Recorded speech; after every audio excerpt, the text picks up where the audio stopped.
परम मंगल में परात्पर अखिलेश्वर अकारण करुणा वरुणालय भक्तवांछा कल्पतरु तड़िद्वित विनिंदित पीताम्बरधारी श्री बालकृष्ण लाल की वांगमयी शब्दमयी प्रतिमूर्ति हम आप सबके मध्य में विराजमान श्रीमद् भागवत महापुराण को बारंबार प्रणाम। मंच पर विराजमान एवं श्रीमद् भागवत जी का मधुर संपूर्ण पाठ व्यवस्थित कर रहे समस्त विप्रवृंद, संगीत सेवा में पधारे समस्त गंधर्वजन और उपस्थित आप सभी खरगोन, मध्य प्रदेश एवं आसपास के क्षेत्रों से आए हुए श्रोता भाई बंधु मातृशक्ति, समस्त यजमान परिवार, सबको जय श्री कृष्ण, जय श्री कृष्ण, जय सिया राम, जय सिया राम, जय श्रीमन नारायण, जय श्रीमन नारायण, जय जय श्री राधे। जय जय श्री राम। ठाकुर जी की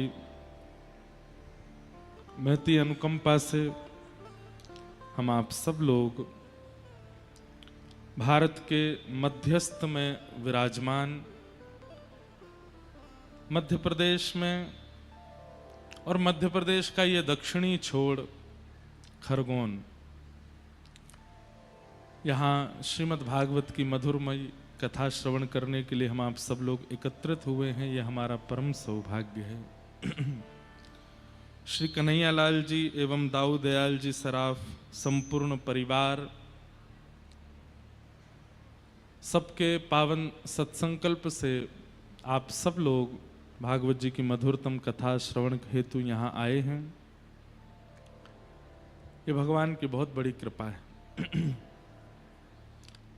भाग्योदयेन बहुजन्म समर्जितेन सत्संगमं च लभते पुरुषो यदा वै अज्ञान हेतु कृत मोह मदान्धकार नाशं विधाय हि तदोदयते विवेक। जिस प्रकार संसार में एक व्यवहार कहने सुनने में आता है, सब लोग बहुत ध्यानपूर्वक सुनिएगा। कोई बहुत धनवान होता है तो उसके लिए लोग एक शब्द का प्रयोग करते हैं, बहुत भाग्यशाली है। क्यों? इतनी बड़ी कोठी इसने बना ली, भाग्यशाली है। कई लोग कहते हैं कि बहुत भाग्यशाली, बोले क्यों? बड़ी सुंदर पत्नी मिली है, बुद्धिमान पत्नी मिली है, विवेक युक्त पत्नी मिली है, भाग्यवान है। अच्छे बच्चे निकल जाते हैं, पढ़ाई लिखाई में टॉप करते हैं, अच्छी जॉब बिजनेस करने लगते हैं, तो लोग बात कहते हैं कि बहुत भाग्यशाली है। नहीं, वो भाग्यशाली नहीं है। अति धनवान होना, बहुत सुंदर सुलक्षणा पत्नी का प्राप्त होना, सुंदर पुत्र का प्राप्त होना, इसको भाग्यवंत कहा जा सकता है, पर वही भाग्यवान होता है ये कहना उचित नहीं है। उसको आप कह सकते हैं कौन है? बोले प्रारब्धवान है, इसका प्रारब्ध अच्छा है, पूर्व के क्रम अच्छे हैं, कर्म अच्छे हैं, इसलिए ऐसा सब कुछ इसको योग्य मिला है। परंतु अनुकूल पत्नी का मिलना या अनुकूल परिवार का मिलना या अनुकूल धन संपत्ति का मिलना ही व्यक्ति का भाग्यवान होता है, ऐसा आवश्यक नहीं है। आपके थोड़ी दूर पर महाराष्ट्र शुरू हो जाता है और महाराष्ट्र में प्रकट हुए श्री तुकाराम जी महाराज। तुकाराम जी की पत्नी अनुकूल नहीं थी, तो क्या तुकाराम जी भाग्यवान नहीं थे? भाग्यशाली थे। स्वयं भगवान श्री कृष्ण यदुवंशियों और यदुवंशियों में जो बालक बच्चे हुए वे बिल्कुल भी अच्छे नहीं थे। क्या यदुवंशी भाग्यवान नहीं थे? खूब भाग्यवान थे। कबीर दास जी बहुत पढ़े लिखे नहीं थे, अच्छे कुल खानदान या फिर बहुत संपत्तिवान नहीं थे, तो क्या कबीर दास जी भाग्यवान नहीं थे?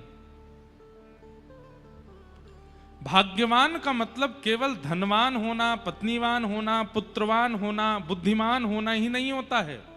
हमारी दृष्टि में जिसके चित्त में, जिसके जीवन में भले ही धन नहीं है, भले ही अनुकूल पत्नी बच्चे नहीं है, भले ही अनुकूल व्यवस्था नहीं है, लेकिन ठाकुर जी की भावना उसके चित्त में, वो भाग्यवान है।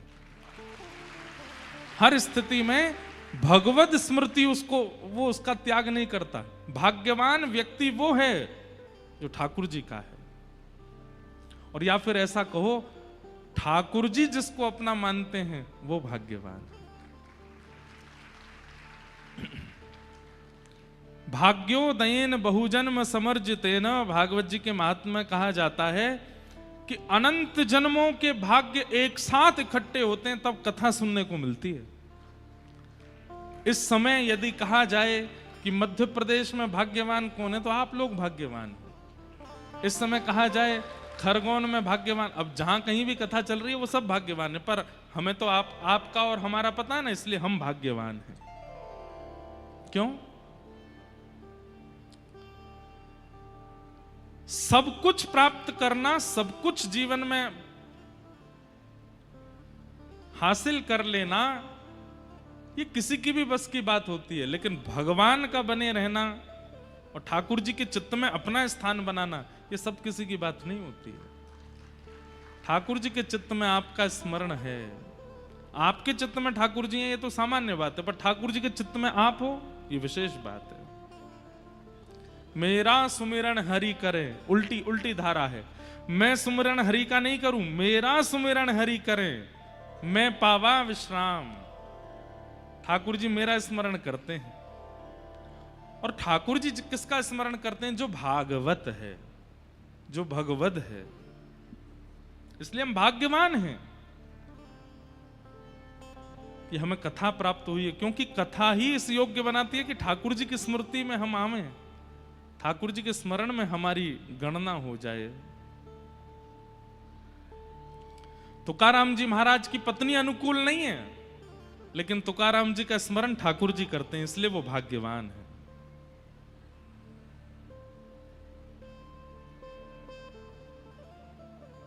कबीरदास जी की पत्नी अनुकूल है, लेकिन परिवार अनुकूल नहीं है, लेकिन वो भाग्यवान है क्योंकि ठाकुर जी उनका स्मरण करते हैं।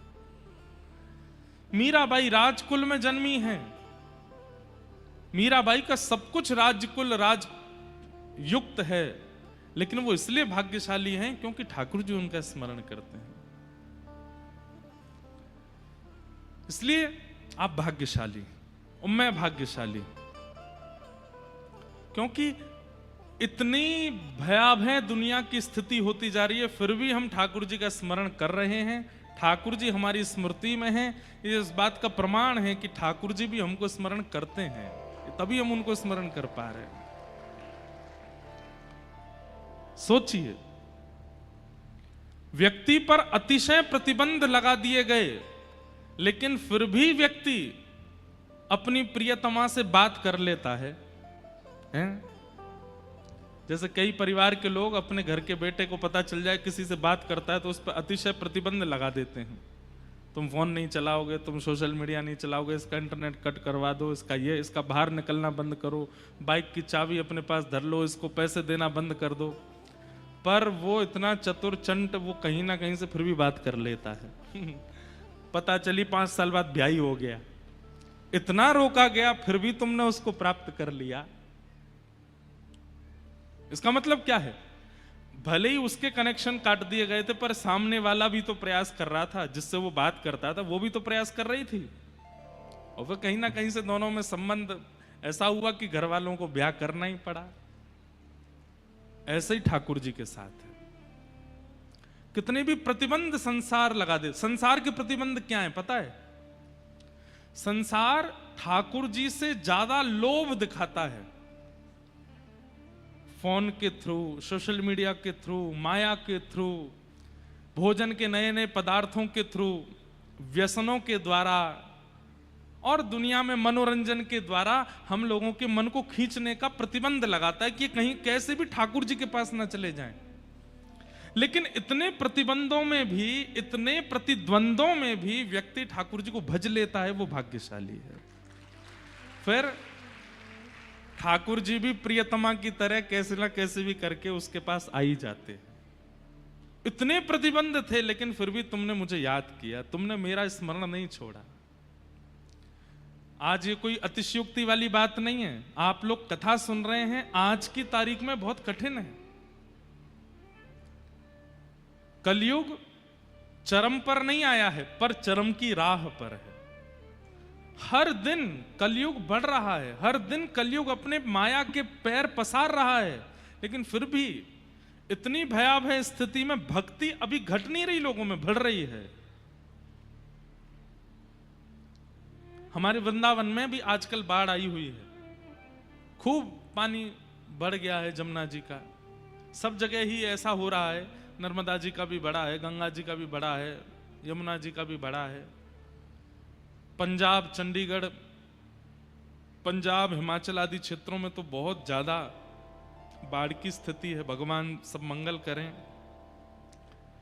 पर वृंदावन में इतनी बाढ़ आ गई, फिर भी लोग बाग उस बाढ़ का आनंद ही ले रहे हैं। जिन जिन लोगों के घर डूब गए हैं ना, वे सब लोग नाच रहे हैं। क्यों नाच रहे हैं? बोले कि यमुना जी हमारे घर पधारी है।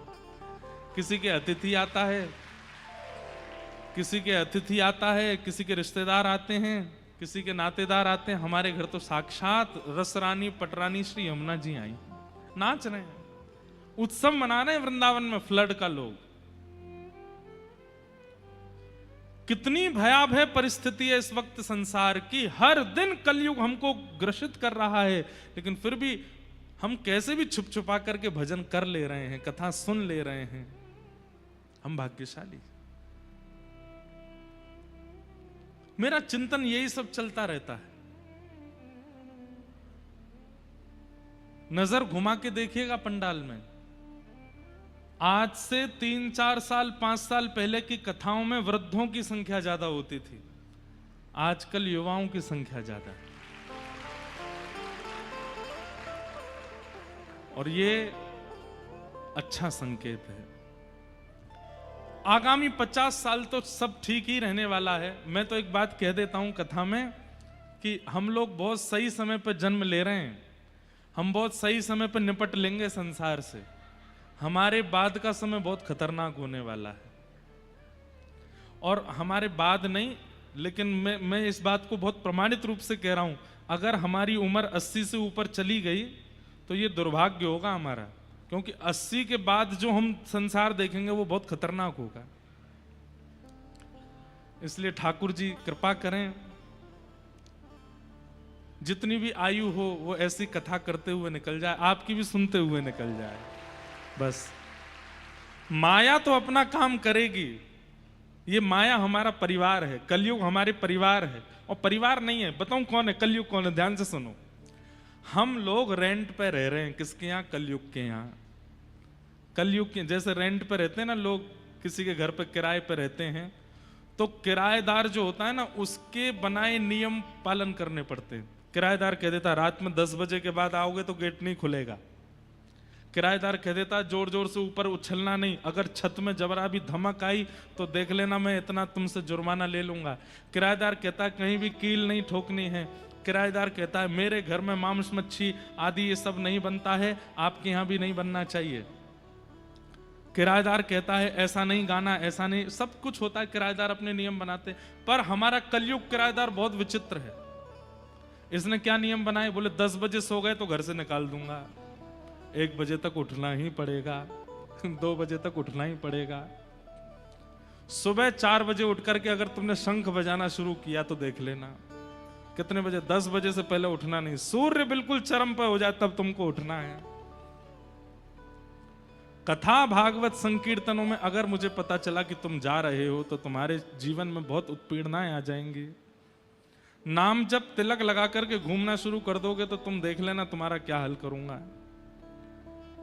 कलयुग ने ये उल्टे नियम बना रखे हैं, पर हम लोग कलयुग से छुप छुपा करके कथा भी सुन लेते हैं, तिलक भी लगा लेते हैं, मंगला में उठ भी जाते हैं, जल्दी शयन भी कर जाते हैं, नृत्य करते हैं, उत्सव करते हैं, आनंद करते हैं। इसीलिए भक्तों को पीड़ा भी थोड़ी सी होती है। कई लोग कहते हैं मुझसे महाराज जी व्यसनी लोग बहुत प्रसन्न रहते हैं अपने जीवन में, और हम भक्त लोगों को कहीं ना कहीं पीड़ा ज्यादा होती है। क्यों? क्योंकि व्यसनी व्यक्ति कौन है? बोले वो कलयुग के सारे नियम का पालन कर रहा है, इसलिए कलयुग किराएदार उससे बड़ा प्रसन्न है। और हम लोग कौन हैं? हम किराए पे तो कलयुग के यहाँ हैं, लेकिन सारे उसके विपरीत पालन करते हैं, इसलिए कहीं ना कहीं एक व्यसनी व्यक्ति से थोड़े अधिक दुखी हम लोग होते हैं, इसलिए थोड़ा कठिनाई होती है, लेकिन करते रहो, बिल्कुल चिंता करने की जरूरत नहीं है। जो करते रहोगे भजन धीरे धीरे तो मिल जाएगा राधा रमण धीरे धीरे। अगर उनसे मिलने की दिल में तमन्ना, अगर उनसे मिलने की दिल में तमन्ना, दिल में तमन्ना, अगर उनसे मिलने की दिल में तमन्ना,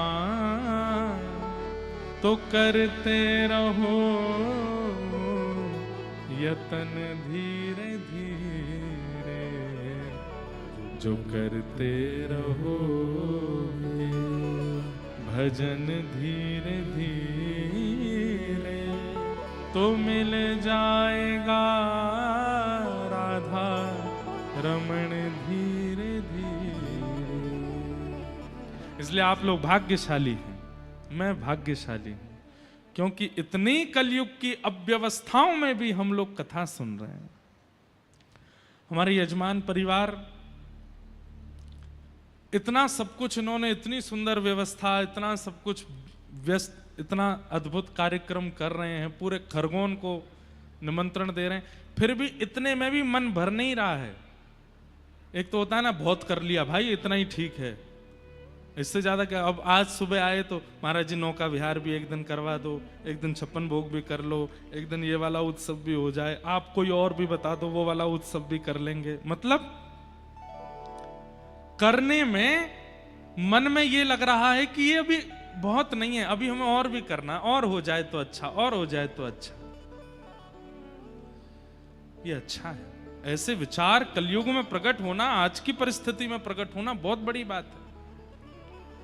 नहीं तो कई लोग ऐसे होते हैं, कथा कराते हैं ना, वो पंडाल बनवा दिया, 10-15 हजार लोगों की बैठने की व्यवस्था कर दी, सबके भोग की व्यवस्था कर दी, महाराज जी को फ्लाइट से बुला लिया, सबकी रहने सहने की, इतना सोचते हैं यही बहुत है।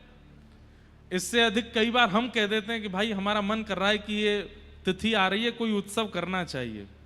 मान लीजिए श्रावण में कथा हुई तो हमने कि झूला उत्सव करना चाहिए। अब महाराज जी वैसे बहुत खर्चा हो गया और क्या करवाओगे, तो ऐसे लोग भी मिलते हैं हमको। लेकिन ये अच्छी बात है कि इतने भयावह कलिकाल में भी आप सबकी इच्छा प्रकट हो रही है। ये प्रमाण है इस बात का कि आपकी इच्छा नहीं है, ये उनकी इच्छा है। ये वो चाहते हैं, वो चाह रहे हैं कि आप सुनो, इसलिए आप सुन रहे हो। कल हमने बड़े प्रेम और भाव से श्रीमद् भागवत जी के महात्मा का श्रवण किया। आज से हम लोग प्रथम स्कंद में प्रवेश करते हैं। जन्माद्यस्य यतोऽन्वयादितरतः चार्थे स्वविज्ञस्वराट् तेने ब्रह्म हृदय आदि कवये मुह्यन्ति यत्सूरयः तेजो वारि मृदां यथा विनिमयो यत्र त्रिशर्गो मृषा धाम्ना स्वेन सदा निरस्तकुहकं सत्यं परम धीमहि। भागवत जी के प्रारंभ में सत्य की वंदना की गई। देखिए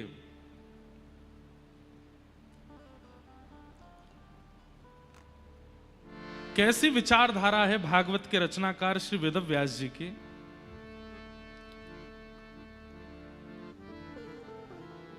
भागवत जी के पहले श्लोक में ऐसी भाव का वंदना की है, ऐसे भाव को वंदन किया है जिसको सब मानते हैं।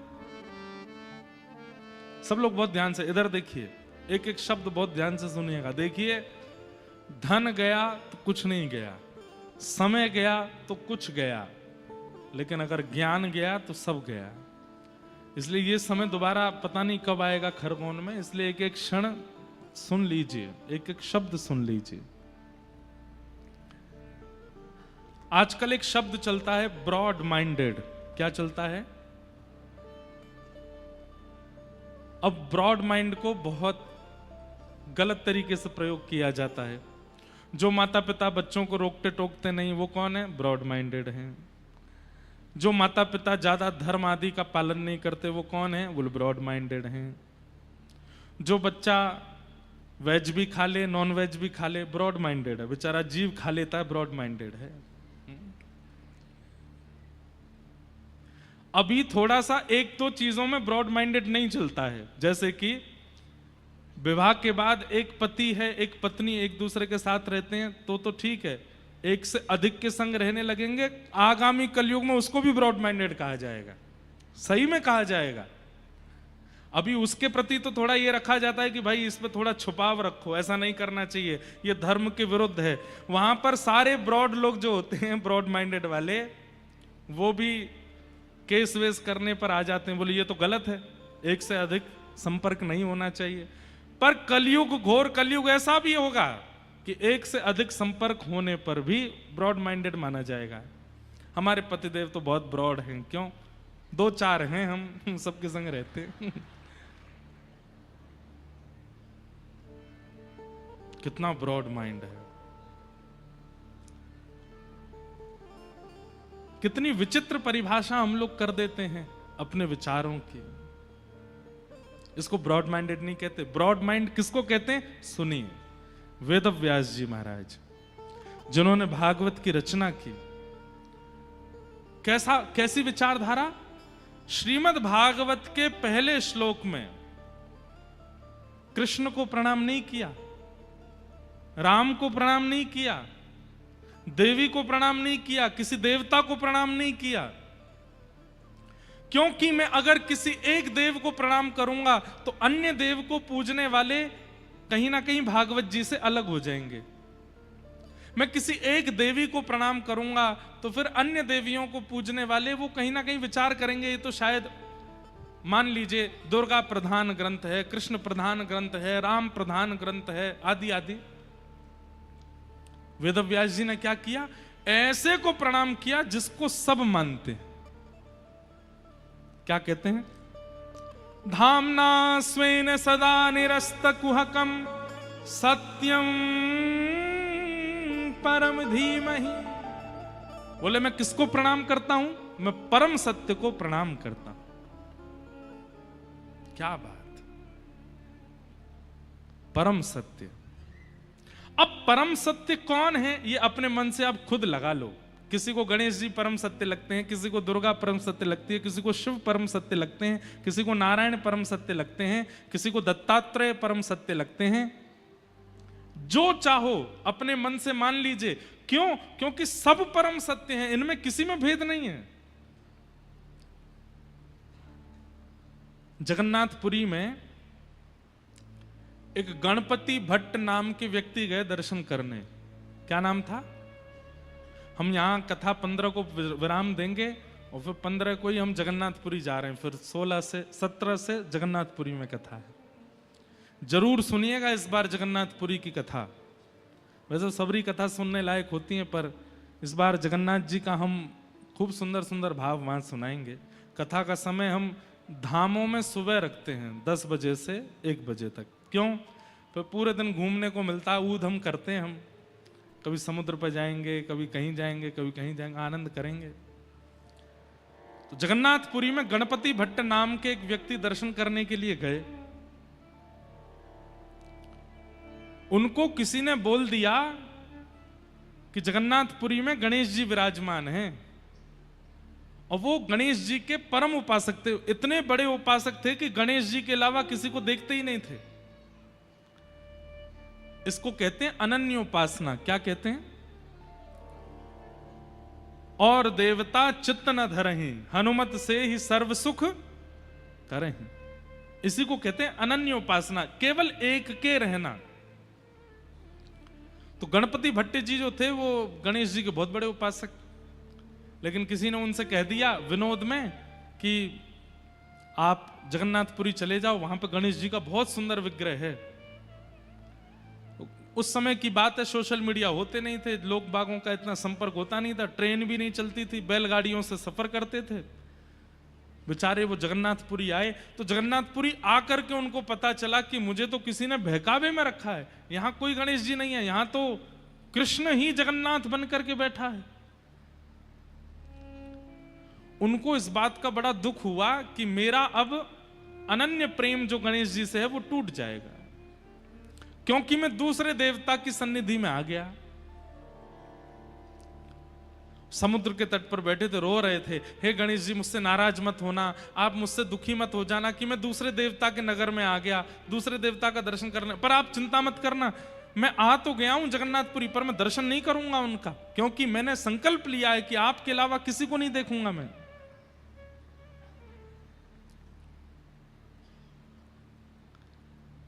जगन्नाथ प्रभु उनके इस अनन्य भाव से रीझ गए। जगन्नाथ जी के मन में आया कि देखो कैसा भक्त है कि गणेश जी के अलावा किसी को देखेगा ही नहीं, मुझे इसकी अनन्यता प्रिय लगी।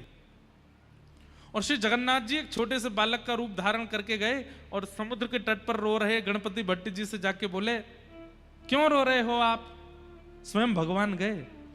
तो गणपति भट्ट बोले, चले जाओ यहां से, और मुझे बहका दिया, किसी ने बोल दिया कि यहां तो गणेश जी बैठे हैं, मैं उनका दर्शन करने के लिए आ गया, और मुझे बाद में यहां आके पता चला कि यहां तो छलिया माखन चोर कन्हैया बैठा है। मैं तो सीधे साधे गणेश जी का उपासक हूं, मैं और किसी देवता को नहीं पूजता, मेरी अनन्यता टूट गई, इसलिए मैं रो रहा हूं। तो जगन्नाथ जी बालक के रूप में गए, उसको बोले, अरे भैया किसी ने नहीं बहकाया तुमको, तुम सही आए हो, यहां जगन्नाथ जी साक्षात गणेश ही हैं, और तुमको नहीं विश्वास होता तो एक बार मेरे साथ चल के दर्शन कर लो। नहीं नहीं, मैं दर्शन तो बिल्कुल नहीं करूंगा। क्यों? नगर में आके मेरी अनन्यता टूट गई, दर्शन कर लूंगा तो और अनन्यता टूट जाएगी, बिल्कुल नहीं जाऊंगा मैं। तो जगन्नाथ जी बोले, भैया देखो तुम अनन्य हो ना, गणेश जी के अनन्य भक्त हो? बोले हाँ। तो गणेश जी के सामने आने पर अगर तुम उनका दर्शन नहीं करोगे तो भी तो अनन्यता टूट जाएगी ना। मैं तुम्हें वचन देके कह रहा हूं कि जगन्नाथ जी गणेश जी हैं, और अगर तुम उनका दर्शन करने नहीं जाओगे तो भी तो तुम्हारी अनन्यता टूट जाएगी। अब तो गणपति भट्ट बोले, आपने तो मुझे अब दुविधा में डाल दिया, अब मैं क्या करूं? तो बालक बोला, एक काम करो, तुम आंख पे पट्टी बांध के चलो और जा करके उनका स्पर्श करके देख लेना, अगर लंबोदर लंबा पेट अनुभव हो, लंबी सूंड अनुभव हो, लंबी कान हाथ में स्पर्श करने पर आ जाएं, पट्टी खोल के दर्शन कर लेना। सूंड, कान और उदर ये तो गणेश जी का ही है ना, ये और किसी का तो होगा नहीं। गणपति भट्ट बोले, बात तो ठीक है आपकी। अच्छा, प्राचीन हमने भी संभवतः 2008 या 9 की बात होगी और पुरानी बात होगी, उस काल में जगन्नाथ जी के भीतर गर्भगृह तक जाने की अनुमति तब भी थी। एक समय होता था, दिन भर में हर दर्शनार्थी भीतर जाते थे, और भीतर जाकर के जिस वेदी पर जगन्नाथ जी बैठे हैं उस वेदी की परिक्रमा करके निकलते थे बाहर। और उससे भी पुराने समय में, मतलब 1950 1960 के समय में लोगों को भीतर जाकर के जगन्नाथ जी को हृदय से लगाने का अधिकार भी था, स्पर्श करने का अधिकार था। वो तो फिर बाद में मुगल आक्रांता और कई हमारे हिंदू समाज के कई लोगों ने मंदिरों को अशुद्ध करना शुरू कर दिया, अपने भीतर जबरदस्ती मांस आदि लेके जाते और मंदिर में जाके फेंक देते थे अशुद्ध करने के लिए। इसलिए फिर आचार्यों ने अपरस की सेवा कर दी, बंद कर दिया, कोई और अंदर नहीं आएगा, केवल पुजारी जी जाएंगे। नहीं तो पहले सारे मंदिरों में सबको अधिकार था ठाकुर जी के सामने जाकर के स्पर्श करने का। इसलिए पुराने मंदिरों में आप देखेंगे आज भी दक्षिण में कई मंदिरों में मुख्य द्वार पर जल की व्यवस्था होती, सब लोग हाथ धोते हैं, पैर धोते हैं, अपने सिर पर छींटा मारते हैं, तब भीतर जाते हैं। क्यों? प्राचीन काल में सब बाहर से ही शुद्ध होके जाते, फिर ठाकुर जी का स्पर्श करते थे। बाद में फिर बंद हो गया। तो गणपति भट्ट आंखों पर पट्टी बांध करके पहुंच गए जगन्नाथ जी के पास। जैसे ही पहुंचे, ब्रह्मवेदी पर जगन्नाथ जी विशाल स्वरूप विराजमान हैं, भी ऊपर चढ़ करके सबसे पहले तो पेट पकड़ा, तो लंबोदर बड़ा पेट है तो गणेश जी। एक बार सूंड और देख लूं, थोड़ा हाथ ऊपर करके नाक पर रखा तो लंबी सूंड भी हाथ में आ गई। ठाकुर जी जैसे हाथी किसी के ऊपर अपनी सूंड रख के ऐसे गुदगुदाता है, ऐसे ही ठाकुर जी उसको गुदगुदाने लगे। वो और खुश हो गया, बोले ये तो गणेश जी हैं। एक बार और देख लूं, कानों पर हाथ रखा तो लंबे लंबे कान। उसको विश्वास हो गया कि ये तो मेरे गणेश जी हैं। तुरंत जैसे ही उसने पट्टी हटाई, सूंड भी गायब हो गई, कान भी गायब हो गए, तो जगन्नाथ जी हैं। ना सूंड है ना कान है, कुछ नहीं है, जगन्नाथ जी खड़े हैं। अब जगन्नाथ जी को देख करके वो तो घबरा गया, बोले अरे राम राम राम राम राम, अभी तो सूंड थी, कहां चली गई? फिर आंख पर हाथ रख के फिर से हाथ लगा के देखा तो फिर सूंड, और हाथ हटा के देखे तो सूंड है ही नहीं। इतना व्याकुल हो गया, रोने लगा, मेरी अनन्यता तोड़ दी छलिया कन्हैया, तुमने मेरी अनन्यता तोड़ दी। मैं आंख बंद करता हूं तो बहलूपिया बन जाते हो, खोलता हूं तो अपने रूप में आ जाते हो। प्रकट हो गए भगवान, हृदय से लगा लिया और गणपति भट्ट से कहा, ये भेद क्यों मानते हो? गणेश जी बड़े हैं, शंकर जी बड़े हैं, नारायण बड़े हैं, ये भेद क्यों करते हो? मेरे विलास अनेक हो सकते हैं, मुझे जब सृष्टि का संहार करना होता है तो मैं ही महादेव के रूप में आ जाता हूं। मुझे जब किसी के कार्य को पूर्ण सिद्ध करना होता है तो मैं ही गणपति बन जाता हूं। मुझे जब लोक संहार करना होता है तो मैं ही दुर्गा बन जाता हूं। और मुझे जब प्रेम उपासकों का प्रेम स्वीकार करना होता है तो मैं ही कृष्ण रूप में आ जाता हूं। ये मेरे ही विलास हैं, मुझ में और समस्त देवी देवताओं में कोई अंतर नहीं है। इसलिए भेद मत मानो। और उस दिन ठाकुर जी ने नियम ले लिया कि आज के बाद जगन्नाथपुरी में स्नान पूर्णिमा के दिन ठाकुर जी 108 कलशों से स्नान करते हैं, और स्नान करने के बाद फिर गणेश जी का रूप धारण करते हैं। आज भी सूंड कान गणपति भट्ट की स्मृति में महाप्रभु जगन्नाथ जी का गजानन भेष होता है। हाथी बनते हैं ठाकुर जी गणपति भट्ट के लिए। ठाकुर जी से ज्यादा ब्रॉड माइंडेड कौन होगा? सबरे देवी देवता स्वयं ही हैं, लेकिन सबके अलग अलग रूप धारण करके सब में पूजन कराते हैं। वेदव्यास जी महाराज ने विचार किया, मैं किसी अन्य एक देव का अगर स्मरण करूंगा तो हम लोगों की विचारधारा में आएगा कि भागवत में सबसे पहले श्लोक में इस देवता की वंदना है, इसका मतलब ये देवता सबसे बड़े हैं, और हम बाकियों में भेद दृष्टि रखने लगेंगे। और दूसरी बात, जो अन्य देवी देवताओं के उपासक हैं वे लोग सोचेंगे कि ये तो कृष्ण का ग्रंथ है, हमको क्यों सुनना है, ये तो राम जी का ग्रंथ है, हमको क्यों सुनना है। और मैं तो कहूं, हिंदू सनातनी धर्मावलंबी नहीं है, अन्य धर्म पंथों के भी अगर हैं तो वे लोग तो विचार करेंगे ये तो सनातनी धर्मों का है, हम लोग क्यों जाएं। हम लोग बाइबल पढ़ने वाले, कुरान पढ़ने वाले, हम भागवत जी के आश्रम में क्यों जाएं।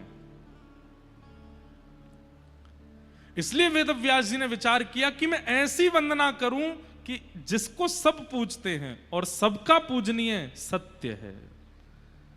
कुरान पढ़ने वाले भी सत्य को मानते हैं, बाइबल पढ़ने वाले भी सत्य को मानते हैं, बौद्ध धर्मावलंबी भी सत्य को मानते हैं, और हिंदू वैदिक सनातन धर्मी भी सत्य को मानते। और कहां तक कहूं, जो किसी धर्म को नहीं मानते उनको क्या बोलते हैं? जो किसी धर्म को नहीं मानते उनको क्या बोलते हैं? क्या बोलते हैं? नास्तिक। अंग्रेजी में क्या बोलते हैं? हाँ, एथिस्ट, नास्तिक, एथिस्ट।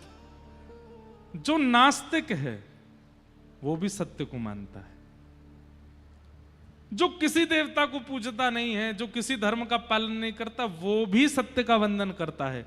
इसका मतलब नास्तिक भी चाहे तो कथा सुन सकते हैं, धर्मावलंबी चाहे तो कथा सुन सकते हैं, हमारे मुस्लिम भाई चाहे तो वो भी कथा सुन सकते हैं, हमारे ईसाई चाहे तो वो भी कथा सुन सकते हैं, क्योंकि श्रीमद् भागवत सबके लिए है, ये किसी एक धर्म व्यक्ति के लिए नहीं है। इतना ब्रॉड माइंड किसी का नहीं है, बुरा नहीं मानिएगा। कुरान में या बाइबल में जो उनके धर्म का पालन नहीं करते हैं, उन लोगों को देखना भी पाप बताया गया है। अन्य धर्म पंथों में जो उनके धर्म पंथ का पालन नहीं करता, ऐसे व्यक्ति से मिलना देखना भी कहीं ना कहीं उसको पाप बताया गया। पर हमारे वेद व्यास जी महाराज को देखो, जो भी सत्य को पूजता है पूरे विश्व में, वो सब इसके अधिकारी हैं, वो सब आकर के इनका वंदन कर सकते हैं। ये भागवत जी। अरे कहां तक कहें, सत्य को जानवर भी मानते हैं, सत्य को जानवर भी स्वीकार करते हैं। आप कहेंगे कैसे? रात्रि होती है तो कई जानवर सो भी जाते हैं, और दिन होता है तो कई पक्षी चहकने लग जाते हैं। क्यों? वे भी दिन को स्वीकार करते हैं, रात्रि को स्वीकार करते हैं, भोजन को स्वीकार करते हैं, वंशवर्धन को स्वीकार करते हैं। ये सब सत्य है। इसे कहते हैं ब्रॉड माइंड, जहां सबका अधिकार है, जहां सबको आना चाहिए। कोई प्रचार का विषय नहीं है, पर अभी हमने दीक्षा देना प्रारंभ किया 2 महीना पहले, और दीक्षा कोई हम अपना शिष्य नहीं बनाते हैं, अपनी परंपरा में उस व्यक्ति को अपनी परंपरा का पालन करना सिखाते हैं। कि रामानुजाचार्य जी, यामुनाचार्य जी, सटकोप स्वामी जी, इस परंपरा में जो आचार्यों की प्रणाली है, उस प्रणाली से तुम चल करके तुम भी भगवत प्राप्ति करो। हिंदुओं ने तो ली है दीक्षा, मुस्लिमों ने भी दीक्षा ली, और हमें कैसे पता चला? वैसे तो इतने सारे लोगों ने ली, अभी तो हम नहीं दे रहे, बहुत सोच समझ के धीमे धीमे दे रहे हैं, समय भी बहुत लगता है। पर हमारी परंपरा में ये होता है कि 5 संस्कार होते हैं, उनमें एक संस्कार होता है नामकरण संस्कार। तो व्यक्ति का जो वास्तविक नाम है वो पूछा जाता है, फिर उसको एक वैष्णव नाम दिया जाता है। जैसे मान लीजिए आपका नाम रमेश है, तो हम आपका नाम फिर कुछ और रखेंगे। जैसे हमने रख दिया रंगनाथ रामानुजदास, ये अब आपका वैष्णव नाम हो गया। अब जब भी आप ठाकुर जी को प्रणाम करोगे, जब भी आप गुरुजनों को प्रणाम करोगे, तो इसी नाम से प्रणाम करोगे। तो हमने पूछा, भाई तुम्हारा नाम क्या है? तो उसने नाम बताया अपना, पता नहीं क्या, मैं तो नाम भूल ही गया असली नाम क्या था, पर नाम कोई मुस्लिम थे। सुन करके मैं आश्चर्यचकित, मैंने भैया भावना तो शुद्ध है ना तुम्हारी? तो उसने कहा, महाराज जी मुझे पूरा गीत गोविंद मंगल गीत याद है, और आप कथा प्रारंभ करते समय जो मंगलाचरण बोलते हैं, श्रीमते रामानुजाय से लेकर के जय जय श्री राधा रमण जय जय नवल किशोर, कथा में प्रारंभ में जो हम 4-5 श्लोकों का मंगलाचरण करते, पूरा श्लोक याद है मुझे, गीत गोविंद पूरा याद है मुझे, गोपी गीत पूरा याद है। मैं नित्य 4 बजे उठ करके रोज मंगला करने के लिए जाता हूं। महाराज जी जन्म भले ही मेरा ऐसे परंपरा में हुआ, लेकिन वास्तविकता में माई मेरे श्याम लगो संग डोले, ठाकुर जी ने मेरा चित्त पकड़ लिया है, और दिन रात मुझे उन्हीं का चिंतन होता रहता है। हमारे घर में कई लोग हमारे पंथ के पालन करते हैं, लेकिन मेरा चित्त वृत्ति तो ठाकुर, मेरी रसोई भी अलग है, मेरे बर्तन भी अलग हैं, मेरा भोजन पानी भी अलग है, और मेरे दिनचर्या भी अलग है। फिर उसने दिखाया, मैंने छोटी सी शिखा भी रखी है, और उद्देश्य क्या है? बोले केवल श्याम सुंदर को प्राप्त करना है, और कोई उद्देश्य नहीं है। जैसे रसखान को मिल गए, जैसे ताज बेगम को मिल गए, जैसे काले खां को मिल गए, जैसे ताज खान को मिल गए, ऐसे मुझे भी मिल जाए, बस ये प्रार्थना। फिर हमने उसको दीक्षा दी, उसका नाम रख दिया गिरधर प्रियदास। क्या नाम रखा? गिरधर प्रियदास। एक बहन ने भी ली, उनका नाम था, अब नाम उनका भी याद नहीं, मुमताज टाइप कुछ नाम था। एक और बहन ने ली, ऐसे। तो फिर उनके ये प्रश्न करने पर कि हम कोई पाप तो नहीं कर रहे, हमने कहा देखो, वेद व्यास जी महाराज ने भागवत जी के प्रथम श्लोक में सत्यम परम धीमहि कहकर के कह दिया कि यहां आने का अधिकार सबका है, यहां सुनने का, इस धर्म को, पंथ को पालन करने का अधिकार सबका है, जो करना चाहे, दबाव में नहीं, प्रियता से अगर कोई आना चाहे तो उसको आने का अधिकार है। ताज बेगम अकबर की पत्नी, उसको श्रीमद वल्लभ कुल में दीक्षा प्राप्त हुई और संभवतः गोसाई विठलनाथ जी ने उसको दीक्षा प्रदान की। ऐसे अनेक हमारे यहां हुए हैं आचार्य चरण, जिन्होंने अन्य पंथों के लोगों को भी दीक्षा देकर के भगवत अनुरागी बना दिया। तो इससे ज्यादा ब्रॉड माइंड क्या होगा कि यहां सबका अधिकार है आने का और किसी को भी रोक टोक नहीं है। बस एक स्वभाव होना चाहिए, क्या? चित्त में उनके प्रति प्रेम। फिर आप चाहे जो हो, जात पात पूछे नहीं को, हरि को भजे सो हरि को होए। तो ऐसे वेद व्यास जी महाराज श्रीमद् भागवत जी के प्रथम श्लोक में परम सत्य की वंदना करते हैं। सत्यम परम धीमहि, मैं परम सत्य को प्रणाम करता हूं। बंधु, परम सत्य कौन है? केवल ठाकुर जी, और कोई परम सत्य नहीं है। सत्य कहते किसको हैं? जिसका अस्तित्व हमेशा था, हमेशा है और हमेशा रहेगा, उसको सत्य कहते हैं। मैं सत्य नहीं हूं। क्यों? आज से 30 साल पहले मैं नहीं था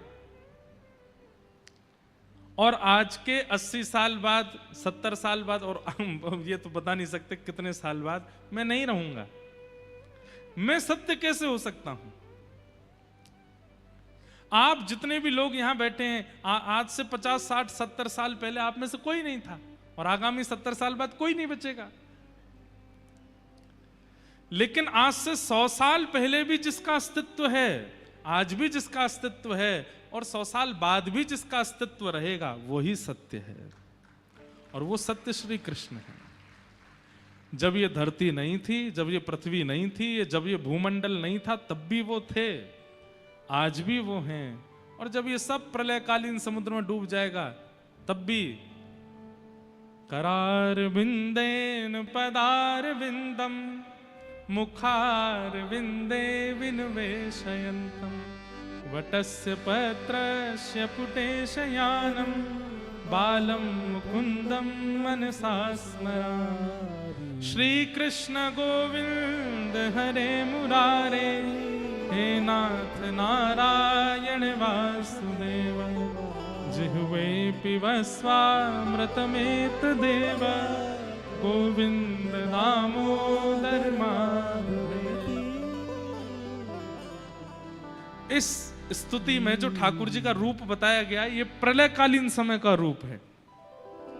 मार्कंडेय ऋषि ने ठाकुर जी से कहा कि मुझे प्रलय का दर्शन करना है, और जैसे ही प्रलय आया सब कुछ डूब गया।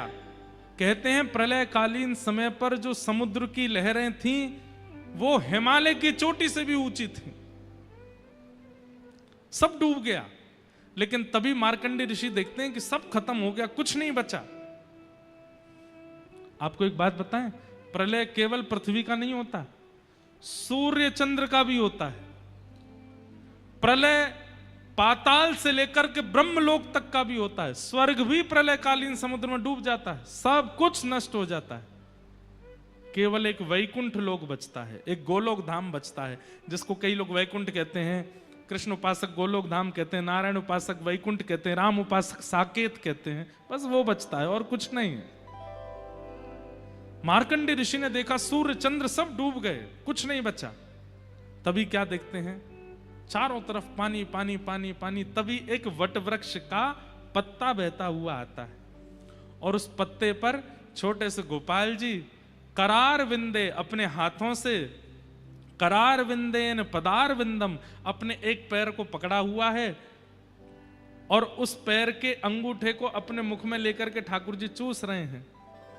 वटस्य पत्रस्य पुटे शयानम बालम मुकुंदम मनसा स्मरामि। सब कुछ नष्ट होने के बाद भी बाल मुकुंद ऐसे दिखाई देते हैं। तब मार्कंडे ऋषि कहते हैं कि परम सत्य कौन है? आप ही परम सत्य हो, क्योंकि आप हमेशा थे, हमेशा हो, हमेशा रहोगे। ऐसे परम सत्य को हम बारंबार वंदन करते हैं। सत्यम परम धीमहि। श्रीमद् भागवत के प्रथम श्लोक में सत्य को वंदन किया। श्रीमद् भागवत के द्वितीय श्लोक में 4 बातें बताई: विषय, अधिकारी, संबंध और प्रयोजन। ये चारों बातें सुनना आप सबके लिए बहुत अनिवार्य है। श्रीमद् भागवत का विषय क्या है, श्रीमद् भागवत का अधिकारी कौन है, श्रीमद् भागवत का संबंध क्या है और श्रीमद् भागवत का प्रयोजन क्या है। ध्यान से सुनो कि धर्म प्रोजित कई तवोत्र परमो निर्मत सराणाम सता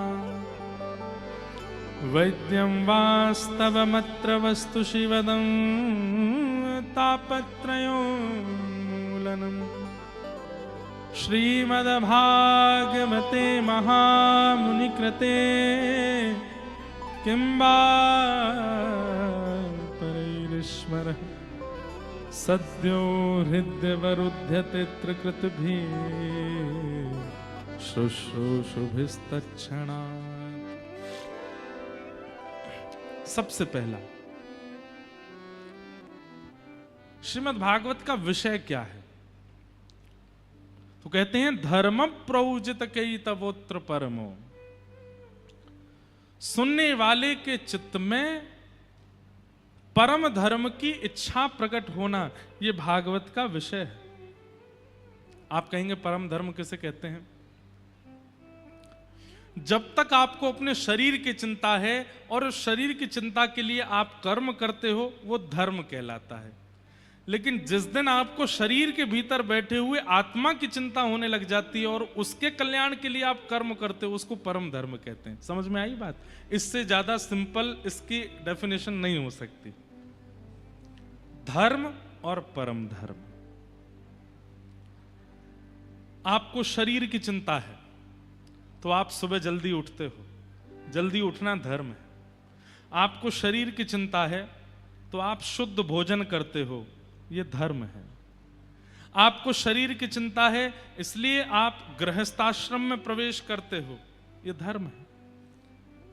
इस शरीर से कुछ गलत ना हो जाए इसलिए आप अपनी क्रियाओं को शुद्ध करते हो, यह धर्म है। आपके शरीर के किसी गलत काम को होने से संसार आपकी निंदा करेगा इसलिए आप अच्छी अच्छी क्रियाएं करते हो, यह धर्म है।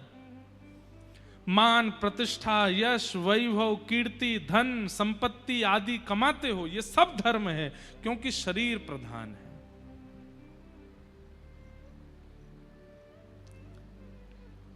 शरीर प्रधान मान करके धर्म के अंतर्गत जो भी आप कृत्य करते हो वो सब कुशल माने जाते हैं। लेकिन कई बार धर्म से परे जब आप क्रिया करने लग जाते हैं, अपने शरीर को केंद्र में रख के, वो पाप कहलाता है। जैसे 10 बजे से लेकर के और 12 बजे तक के बीच में आपको सो ही जाना चाहिए। हम ही नहीं सोते, लेकिन हम आपको बता रहे हैं। हमारा ना सोने का कारण दूसरा है, क्योंकि भागदौड़ी इतनी रहती है, जब आते हैं कथाओं में तब सोते हैं, नहीं तो भागदौड़ी चलती रहती है। लेकिन एक बात सुनिएगा, बहुत ध्यान से सुनिएगा, 10 बजे से लेकर 12 बजे तक के बीच में सोना ये आपके शरीर की अनिवार्यता है। 10 बजे के बाद शरीर आपको इंडिकेट करने लगता है, अब मुझे बेड पे ले चलो, अब मुझे सुला दो, अब इससे ज्यादा मेरी क्षमता नहीं है। लेकिन आप क्या करते हैं? पार्टी हो रही है, नए नए कपड़े पहनते हैं, नए नए कपड़े पहनकर शरीर उस समय भी कह रहा था भाई थोड़ी नींद सी आ रही है, थक गया हूं मैं, सुला दो, सुबह देर तक सो लेना, अभी पार्टी में जाना है। और रात में ले गए शरीर को, पार्टी में ले गए, अब वहां पहुंच गए, शरीर बोला थोड़ी देर नाच कूद करके चल दे वापस। नए नए पानी की बोतलें रखी हैं, ये पीनी है, वही तुझे पीनी पड़ेंगी। थोड़ी बहुत पिला दी, शरीर कहता बस भैया मेरी क्षमता नहीं है, अब मत पिलाओ। और पिया और पिला और पिला। शरीर कहता अब मेरे वश में तो नहीं हूं मैं, अब तू देख नाली में गिरने वाला है, गिर जाएगा। फिर उसको 4 लोग उठा के ले जाते हैं।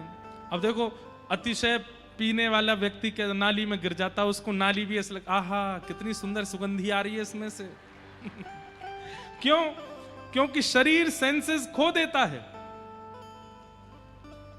सुगंधी लेने का सेंस चला जाता है, अच्छे बुरे का सेंस चला जाता है। जिसके सामने सत्य नहीं बोलना था उसके सामने बोलने लग जाता है व्यक्ति, और जिसके सामने असत्य बोलना नहीं था उसके सामने असत्य बोलने लग जाता है व्यक्ति। कई बार तो माताजी ही पत्नी लगने लग जाती हैं, पिताजी मित्र लगने लग जाते हैं, उन्हीं से गलत व्यवहार। क्यों? शरीर वो नहीं चाहता था, आपने जबरदस्ती उससे करवाया। मतलब एक दायरे में रह करके जब आप शरीर को प्रधान मान करके कर्म करते हैं तो वो धर्म कहलाता है, और फिर उस दायरे से निकल करके जब आप कर्म करने लगते हैं वो अधर्म कहलाने लगता है, वो पाप कहलाने लगता है। तो शरीर को केंद्र मान करके जब आप क्रिया करते हैं वो धर्म है। लेकिन एक दिन आता है, आपकी चिंता होती है, मैंने शरीर को तो व्यवस्थित किया लेकिन मेरे भीतर जो विराजमान अंतरात्मा है, वो चित्त वृत्ति है, उसके कल्याण के लिए मैं क्या करूं, उसका कल्याण कैसे हो। और उसकी कल्याण की भावना जिस दिन से प्रारंभ हो जाती है तब उसको परम धर्म कहते हैं, वो परम धर्म कहलाता है। स्वामी विवेकानंद वो धार्मिक नहीं थे, वो परम धार्मिक थे। क्यों? अच्छा एक परिभाषा और सुनो। धार्मिक व्यक्ति जो होता है वो केवल अपने कल्याण तक रहता है, पर परम धर्मावलंबी व्यक्ति जो होता है वो अपना तो कल्याण करता ही है, अपने साथ साथ समूह का भी कल्याण कर देता है, वो परम धर्म कहलाता है। समझ में आई बात? परम धर्म की 2 परिभाषाएं मान लीजिएगा। पहली परिभाषा अपने चित्तवृत्ति का कल्याण, और परम धर्म की दूसरी परिभाषा अपने साथ साथ अनेकों का कल्याण। ये 2 भावनाएं जिसके चित्त में प्रकट हो जाएं वो परम धर्मावलंबी है, और ये 2 भावनाएं प्रकट करवाना ये भागवत जी का विषय है। समझ में आई बात? नहीं, ताली कोई प्रमाण थोड़ी है इस बात का कि समझ में आ गई बात। कई लोग तो ऐसे हैं वो नीचे देखते रहते हैं, पता चली बगल वाले ताली, हाँ हाँ वाह बहुत अच्छे, सब ने ताली बजाई तो हम भी बजा दें। सप्ताह पूर्ण होने के बाद में आपके चित्त में ये 2 भावनाएं अगर प्रकट नहीं होती हैं तो आपने कथा नहीं सुनी है, आपने समय का व्यय किया, आपने धन का व्यय किया, आपने परिस्थिति का व्यय किया, आपने कथा का व्यय किया, लेकिन आपने वो प्राप्त नहीं किया जो व्यय करने पर प्राप्त होना चाहिए। तो कथा पूर्ण हो उस दिन के बाद ये 2 भावनाएं चित्त में आनी चाहिए। पहला स्वतः के चित्त वृत्ति का कल्याण, और दूसरा अपने साथ साथ अनेकों का कल्याण। ये 2 भावनाएं आपके चित्त में प्रकट हों तो समझिए आपने कथा सुनी। हमारे श्रीमद् रामानुजाचार्य जी महाराज अपने गुरुदेव के पास अनेक बार गए कि आपने जो मुझे मंत्र दिया है इसकी विधि मुझे बताइए। उनके आचार्य चरण ने जब विधि बताई तो विधि बताने से पहले बोला कि इस मंत्र को सबके सामने मत बोलिएगा। सब जगह परंपरा है कि गुरु मंत्र का उच्चारण सब जगह नहीं करना चाहिए।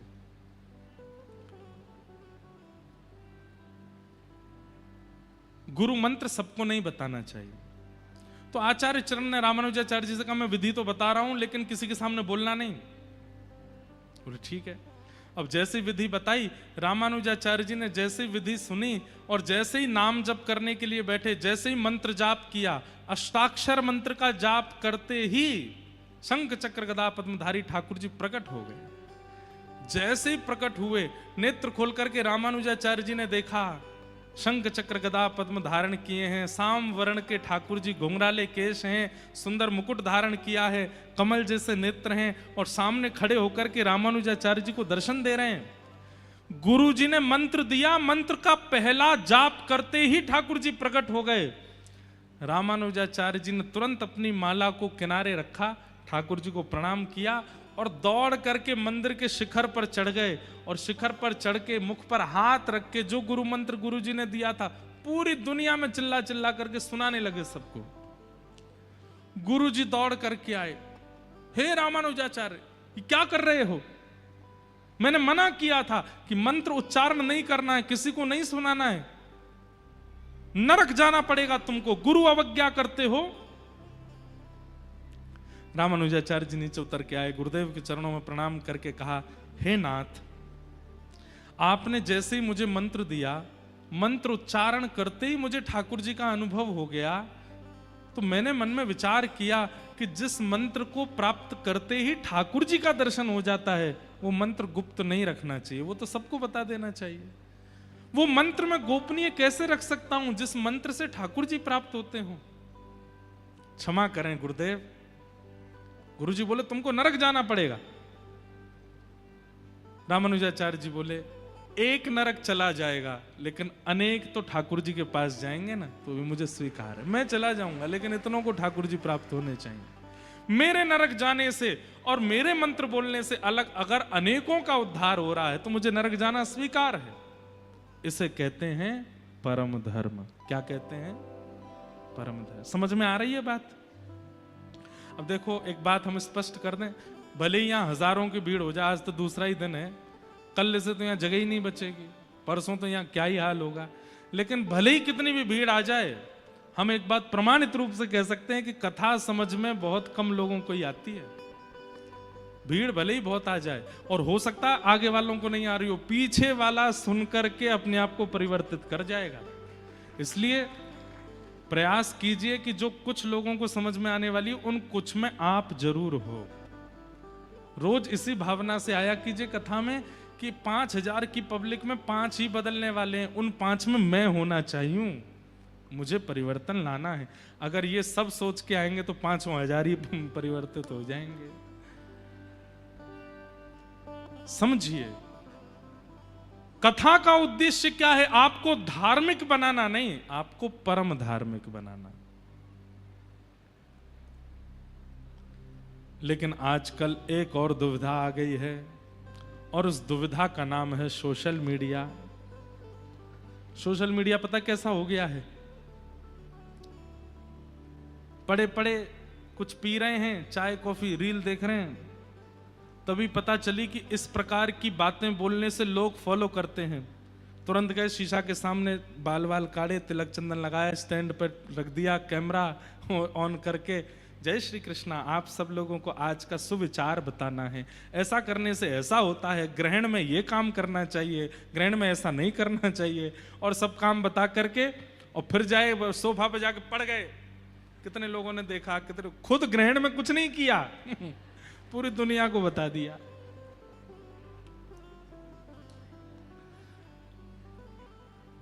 कलयुग में, सतयुग त्रेता द्वापर में राक्षस पता थे। सतयुग में सबको पता है 2 ही राक्षस हैं, कौन? हिरण्यकश्यप, हिरण्याक्ष। त्रेता में सबको पता है 2 ही राक्षस हैं, रावण, कुंभकर्ण। द्वापर में सबको पता है कंस, शिशुपाल, दंतवक्र, 2-4 ही राक्षस हैं। पर कलयुग में आपने देखा किसी राक्षस का नाम नहीं बताया। जय विजय को श्राप लगा कि तुम दोनों राक्षस बनोगे, और 3 युग में राक्षस बनोगे। क्यों? सनत कुमारों ने जब उनको श्राप दिया तो ये 4था युग क्यों छोड़ दिया? बोले क्योंकि 3 युगों में तो मानव होंगे, लेकिन कलयुग में मानव ही राक्षस बन जाएगा। हम एक बात कह दें तो कोई इसमें अतिशयोक्ति नहीं।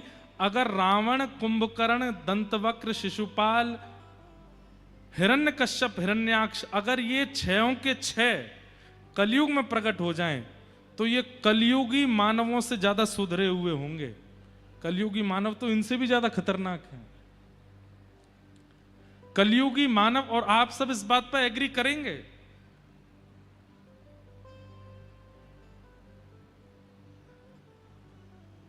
पहले इंदौर की पहचान होती थी महाकाल भगवान से। पहले इंदौर की पहचान होती थी कि पास में नर्मदा जी भी हैं। पहले इंदौर की पहचान होती थी कि बहुत स्वच्छ है, सबसे स्वच्छ नगरी है। आजकल इंदौर की पहचान हो रही है एक पत्नी अपने पति को मार देती है यहां पे। अब सोचो ये कलयुग नहीं है? ऐसा तो किसी राक्षसी ने भी नहीं किया अपने समय पर। हम किसी को दोष नहीं दे रहे हैं, पर मैं परिस्थिति बता रहा हूं। किसी व्यक्ति का दोष नहीं है, किसी कन्या का दोष नहीं है, यह कलयुग का प्रभाव है। आप विश्वास मान लीजिए, आप नाम जप करते हैं रोज, लेकिन कलयुग कल आपकी मति बदल दे तो इसमें कोई बहुत बड़ी बात नहीं है। आप नित्य भजन करते हैं, नित्य नाम जप करते हैं, नित्य कथा सुनते हैं, नित्य दान पुण्य करते हैं, लेकिन कौन सी घड़ी में आपके कौन से अपराध का मार्ग लेकर के कलयुग आपकी बुद्धि में प्रविष्ट होकर के आपकी बुद्धि को भ्रमित कर दे, कोई पता नहीं है। इसलिए कलयुग में कई लोग सोचते हैं कि हमने एक बार कथा तो सुन ही ली, एक बार यज्ञ तो कर ही लिया, 2-4 एकादशी तो कर ही ली, इनका अरे भाई कुछ नहीं होगा। एक दिन भी अगर आपने नागा किया और उसी दिन को माध्यम बना करके कलयुग आपकी बुद्धि में प्रविष्ट हो जाएगा और आपसे ऐसे कृत्य करवा देगा। अब जिस किसी भी कन्या ने वो काम किया, पति को मरवाया या जो कुछ भी करवाया, आज वो इतनी ग्लानि में है कि मैंने ऐसा क्यों कर दिया, और वो स्वयं नहीं समझ पा रही होगी कि मैंने ये क्यों किया। हमने तो न्यूज वगैरह पे देखा, उनके सब परिवार के लोग कह रहे वो ऐसी तो नहीं थी, वो ऐसा तो व्यवहार नहीं था, ऐसे विचार तो नहीं थे। और हर दोषी व्यक्ति के परिवार के लोग अपने ही बालक पर विश्वास नहीं कर पाते कि वो ऐसा कैसे हो गया, ऐसा तो नहीं था। ये कलयुग है। रावण जन्म से ही राक्षस है, शिशुपाल दंतवक्र जन्म से ही राक्षस हैं, लेकिन कलयुग में व्यक्ति जन्म से महात्मा है, लेकिन कब राक्षस बन जाए ये उसको खुद को नहीं पता होता। इसलिए एक क्षण भी नाम के बिना निकलने मत दीजिए। जैसे कोविड से बचने के लिए वैक्सीन थी, डॉक्टरों ने कहा कि एक बार वैक्सीन लगवा लो तो फिर आपको कोविड नहीं होगा। लोगों ने वैक्सीन लगवा ली, फिर बोले बूस्टर डोज लगवा लो, कोविड नहीं होगा। सब लोग कोविड में जैसी वैक्सीन लगवा ली, उसके बाद बिना मास्क के घूमने लगे। और कोई कहता भाई मास्क तो पहन, ए देख सर्टिफिकेट देख मेरा, वैक्सीन लगवा ली मैंने, है ना। ठीक वैसे ही कलयुग में हर क्षण आपको नाम की वैक्सीन लेनी ही लेनी है। कलयुग में आप एक बार के नाम से आपका कुछ नहीं होगा, आपको हर क्षण लेना ही पड़ेगा, हर क्षण बोलना ही पड़ेगा, हर क्षण करना ही पड़ेगा। नहीं तो वो नाम, नहीं तो कलयुग एक क्षण भी आपके खाली समय को देखेगा, वहीं से प्रविष्ट हो जाएगा आपके अंदर। इसलिए कलयुग केवल नाम आधारा, सुमिर सुमिर नर उतना ही पारा। कलयुग में यज्ञ करने की जरूरत नहीं है, कलयुग में तप करने की जरूरत नहीं है, कलयुग में अनुष्ठान करने की आवश्यकता नहीं है। कलयुग में केवल एक आवश्यकता है, हर क्षण, हर घड़ी, हर पल बस हरि नाम करते रहो।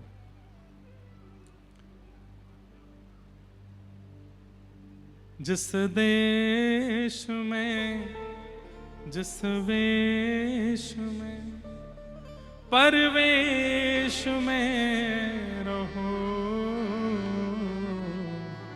राधा रमण, राधा रमण, राधा रमण कहो। जिस देश में, जिस वेश में, परवेश में रहो, राधा राधा राधा रमण कहो। जिस काल में, जिस चाल में, जिस हाल में रहो, राधा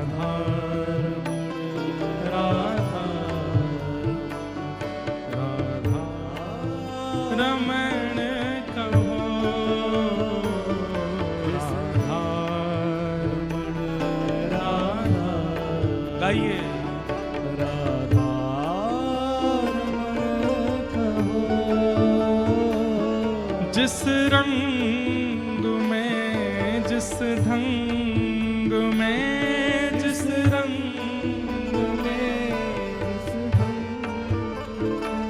आप काले हो, आप गोरे हो, आप धौरे हो, आप सांवले हो, आप नीले हो, गुलाबी हो, जो भी हो, जिस रंग में, जिस ढंग में, जिस रंग में, जिस ढंग में, जिस संग में रहो,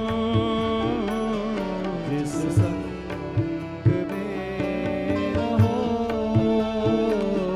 राधा रमण, राधा रमण, राधा रमण कहो, राधा रमण, राधा रमण कहो, राधा रमण, राधा रमण, राधा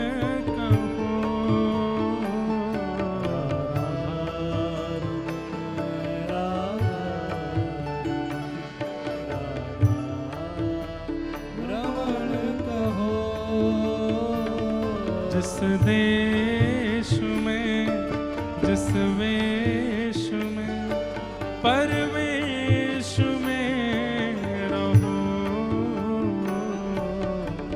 राधा रमण, राधा रमण, राधा रमण कहो,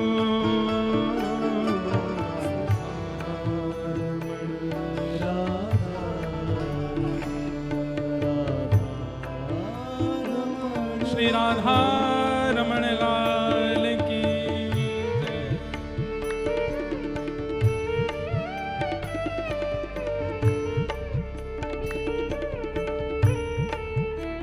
एक ताल बजा के गाओ।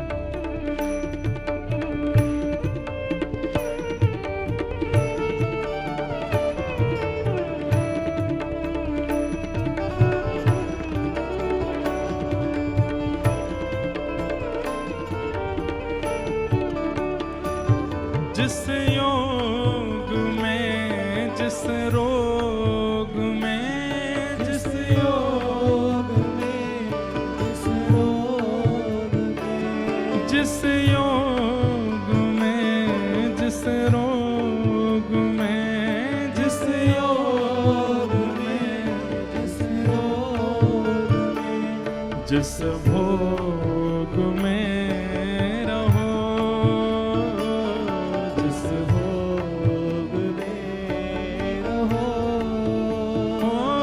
जिस काल में, जिस चाल में, जिस काल में, जिस चाल में, जिस काल में, जिस चाल में, जिस काल में, जिस चाल में, जिस हाल में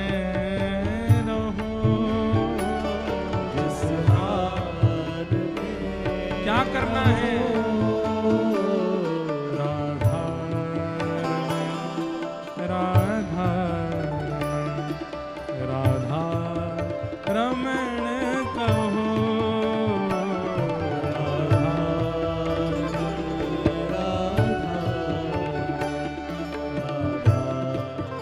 रमण कहो, जिस देश में, जिस वेश में, परवेश में रहो, राधा रमण, राधा रमण, राधा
कलयुग रूपी वायरस से बचने के लिए यही वैक्सीन है। भुजा उठा करके सब लगा लीजिए। मेरे जीवन धन राधा रमणा, मेरे जीवन धन राधा रमणा, मेरे प्राण धन राधा रमणा, मेरे प्राण धन राधा रमणा, ए नाम गुण गाऊंगा राधा रमणा, नाम गुण गाऊंगा राधा रमणा, मैं दिन रात गाऊंगा राधा रमणा, दिन रात गाऊंगा राधा रमणा, जय राधा राधा राधा राधा राधा रमणा, राधा राधा राधा राधा राधा रमणा, जय राधा राधा राधा राधा राधा रमणा, राधा राधा राधा राधा राधा रमणा, ओ मेरे जीवन धन राधा रमणा, ओ मेरे जीवन धन राधा रमणा, मेरे प्राण धन राधा रमणा, मेरे प्राण धन राधा रमणा, मैं नाम गुण गाऊंगो राधा रमणा, नाम गुण गाऊंगो राधा रमणा, मैं तो दिन रात गाऊंगो राधा रमणा, दिन रात गाऊंगो राधा रमणा, मैं तो झूम झूम गाऊंगो राधा रमणा, मैं तो झूम झूम गाऊंगो राधा रमणा, मैं तो झूम झूम गाऊंगो राधा रमणा, मैं तो झूम झूम गाऊंगो राधा रमणा,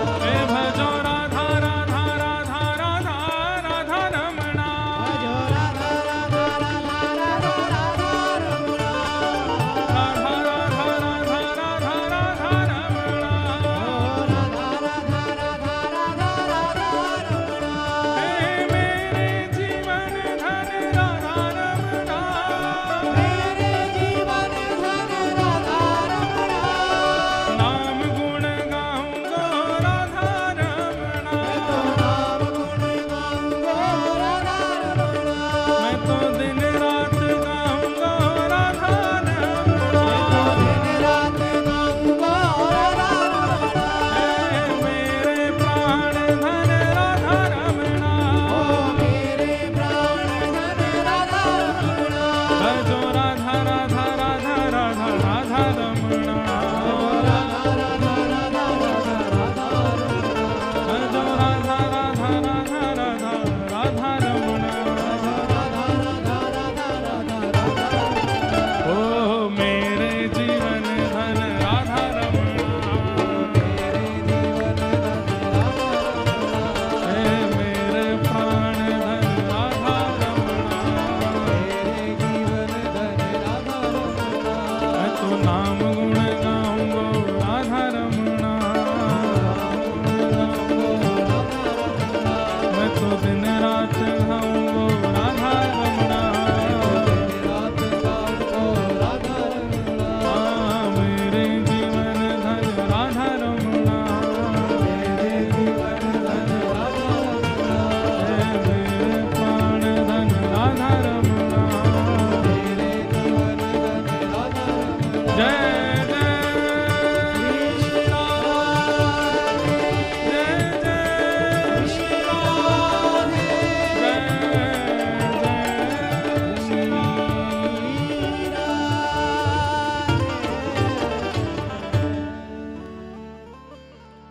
मैं तो नाम गुण गाऊंगो राधा रमणा, तो नाम गुण गाऊंगा राधा रमणा, दिन रात ध्याऊंगो राधा रमणा, मैं तो दिन रात ध्याऊंगो राधा रमणा, क्योंकि मेरे जीवन धन राधा रमणा, मेरे जीवन धन राधा रमणा, क्योंकि मेरे प्राण प्राण धन राधा रमणा, मेरे प्राण धन राधा रमणा। इसलिए भैया कलयुग में एक ही वैक्सीन है, पर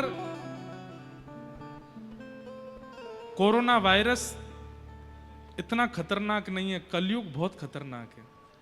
कोरोना वायरस तो एक वैक्सीन लेने से भाग जाता है, नहीं आएगा दोबारा, लेकिन कलयुग वायरस को भगाने के लिए तो आपको हर क्षण एक नाम जीवन में उतार लीजिए। राधा रमण राधा रमण राधा रमण राधा रमण राधा रमण। चलते फिरते उठते बैठते खाते पीते हंसते सोते जागते हमेशा ये चित्त में चलता रहे, हरे कृष्ण कृष्ण कृष्ण हरे हरे, हरे राम राम राम हरे हरे, महामंत्र चलता रहे। बस एक मिनट के लिए भी ये नाम आपको छोड़े ना। एक बात बताएं आपको, नाम का एक बहुत सुंदर भाव है। आपको पहले पकड़ना पड़ता है और कुछ दिन आप पकड़ के रखते हैं, लेकिन फिर कुछ समय बाद होता है नाम आपको पकड़ लेता है।